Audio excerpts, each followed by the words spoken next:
Azza wa Jalla, kita berkumpul di tempat ini dalam rangka memperingati Maulid Nabi Muhammad sallallahu alaihi wasallam. Seringkali kalau bulan Maulid ada orang yang nanya, "Ustaz, gimana hukumnya memperingati Maulid Nabi? Apakah betul itu merupakan sesuatu yang disyariatkan oleh Allah Subhanahu wa taala?" Padahal Nabiullah Muhammad sendiri belum pernah melakukannya, bahkan para sahabat pun belum pernah melakukannya. Lantas landasan apa yang bisa digunakan untuk memperingati Maulid Nabi? Saya sampaikan, sampean silakan lihat Quran surah Yunus ayat 58. Di dalam Quran surah Yunus ayat 58 di situ disampaikan oleh Allah, "Qul bi fadlillahi wa bi rahmatihi fabidzalika falyafrahu." Katakanlah hai Muhammad kepada orang-orang yang beriman kepada Allah atas karunia yang telah Allah berikan kepada mereka, atas rahmat yang telah Allah karuniakan kepada mereka, falyafrahu, maka hendaknya mereka menunjukkan kegembiraan atas itu semua.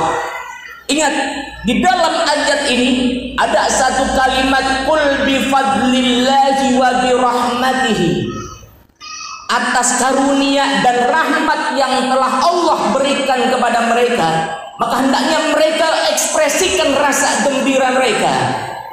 Dan di antara rahmat yang Allah karuniakan kepada manusia adalah Nabiullah Muhammad sallallahu alaihi wasallam. Ustadz jare sapo boleh ngarang-ngarang dewek baik.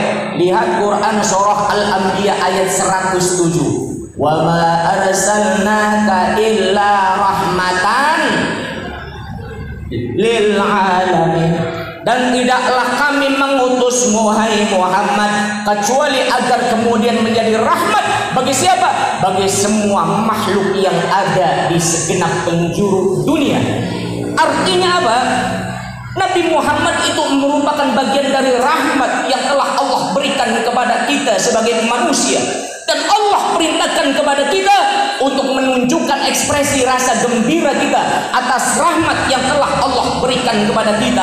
Dan peringatan Maulid Nabi ini merupakan di antara ekspresi rasa gembira kita atas apa yang sudah Allah berikan kepada kita berupa rahmat, yakni Nabiullah Muhammad sallallahu alaihi wasallam. Tapi Ustaz, Nabi Muhammad beli pernah ngelakoni Ustaz.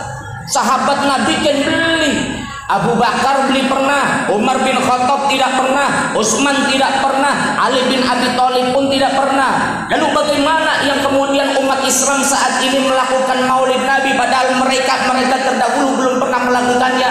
Mohon maaf lahir dan batin, apa yang belum pernah dilakukan oleh Nabi, termasuk pula belum pernah dilakukan oleh para sahabat Nabi, bukan berarti itu merupakan sesuatu yang dilarang dalam Islam. Mau contoh hilang suara ini. Mau contoh Nabiullah Muhammad sallallahu alaihi wasallam tidak pernah memerintahkan kepada para sahabatnya untuk membukukan Al-Quran, untuk menjadikan Al-Quran sebagai satu kitab yang kemudian terdiri dari 30 juz yang diawali dari surah Al-Fatihah dan diakhiri dengan surat An-Nas. Nabiullah Muhammad tidak pernah memerintahkan, tapi yang melakukan siapa? Abu Bakar As-Siddiq, dilanjutkan Umar bin Khattab, dan disempurnakan oleh Utsman bin Affan. Nabi Muhammad nggak pernah ngelakuin itu, tapi kenapa kemudian dilakukan oleh para sahabatnya? Dan ini menunjukkan bahwa apa yang belum pernah diperintahkan oleh Rasul, berarti ini bukan berarti merupakan sesuatu yang dilarang dalam Islam. Tapi Ustaz, itu kan yang ngelakuin kan sahabat, termasuk khulafa rasyidin. Yang kata Nabiullah Muhammad, alaikum bisunnati wa sunnatil khulafa'ir rasyidin al-mahdiyyin. Ini kan dibenarkan oleh Nabiullah Muhammad agar kemudian kita mengikuti apa yang diajarkan oleh Nabi dan diajarkan oleh para khalifahnya yang senantiasa dibimbing dengan wahyu Allah Subhanahu wa taala.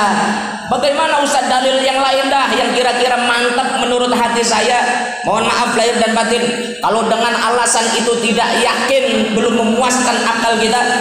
Nabiullah Muhammad semasa hidupnya tidak pernah memerintahkan kepada kita untuk menulis hadis-hadis yang disampaikan olehnya. Bahkan Nabi Allah Muhammad justru melarang para sahabatnya agar kemudian mereka tidak menulis apa yang disampaikan oleh Nabi kecuali ayat Al-Qur'an. La taktubu anni illa al-Qur'an, kata Nabi. Janganlah engkau mencatat apa-apa yang aku sampaikan kecuali itu Al-Qur'an.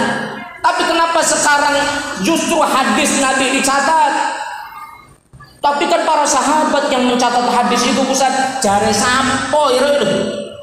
Pembukuan hadis-hadis Nabi baru dilakukan 200 tahun setelah wafatnya Nabi Allah Muhammad sallallahu alaihi wasallam, di masa Imam Bukhari, Imam Muslim, Imam An-Nasai, Imam Abu Dawud, Imam At-Tirmizi, dan yang lainnya. Bahkan ini bukan hanya tidak pernah dicontohkan oleh Nabi. Penulisan hadis-hadis Nabi Muhammad bukan hanya tidak pernah dicontohkan oleh Nabi, justru dilarang oleh Nabi. Kata Nabi, la taktubu anni illa al-Qur'an. Jangan engkau mencatat apa-apa yang aku sampaikan kecuali itu ayat Al-Qur'an. Tapi kenapa sekarang hadis-hadis Nabi dicatat oleh Imam Bukhari, oleh Imam Muslim, oleh Imam At-Tirmizi, An-Nasai, Abu Dawud, dan lain sebagainya? Maka jawabannya adalah di sini kaum muslimin, para ulama coba untuk mengambil hikmah dari semuanya, mengambil maslahat, mengambil manfaat. Kenapa? Andai kata hadis-hadis Nabi tidak dicatat, maka umat Rasulullah Muhammad sallallahu alaihi wasallam tidak bisa benar-benar sempurna memahami ayat-ayat Allah Subhanahu wa ta'ala. Begitupun maulid Nabi. Andai kata para ulama tidak berijtihad untuk menjadikan maulidun Nabi sebagai momentum besar bagi kaum muslimin, niscaya banyak umat Islam yang gampang melupakan Rasulullah Muhammad sallallahu alaihi wasallam. Wong muludan diselenggarakan saja banyak orang yang lupa sama Nabi. Betul atau tidak? Muludan tiap masjid, muludan tiap musola, muludan tiap pelanggar, banyak orang yang lupa kepada Nabi, banyak yang lupa kepada Rasulullah. Apalagi maulidun Nabi tidak dijadikan sebagai momentum bagi umat Islam untuk mengingat jasa-jasa Rasulullah Muhammad sallallahu alaihi wasallam. Salatullah salamullah ala Rasulillah, salamullah ala Habibillah, tawassalna semuanya bibis wabil Rasul